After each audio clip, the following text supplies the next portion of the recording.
Welcome to Chad Hates Carbs. Today we're going to take a look at Sola Bread. This is another one of these low-carb breads that's been out in the market.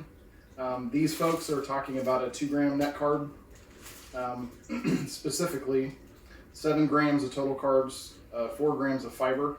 So I'm not sure how 7 minus, never mind, sugar alcohol is 1 gram. There you go. So 7 minus 5 is 2, right? 4 grams of fat per slice, 70 calories a slice. Incidentally, the way that they get down on, some of the reason they get down on size is because the slices are fairly small.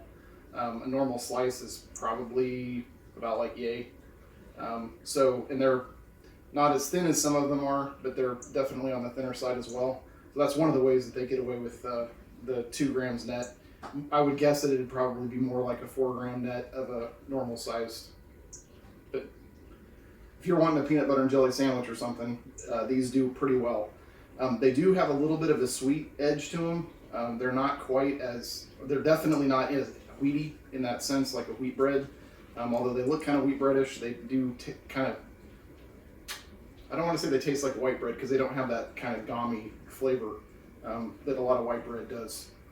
Not to stick to the roof of your mouth kind of situation as much.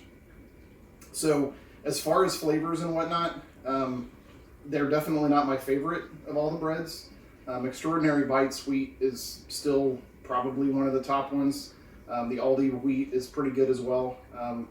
But I'm just really excited that there's lots of options. So even when my wife can't find the stuff that we need at the store, hey, look, here's another brand that we can try. So I'm really excited for all of this stuff. And yeah, let me know if you guys come up with any of them that I haven't mentioned yet, because I definitely want to try out as many different flavors as I can. So with that, thanks for watching.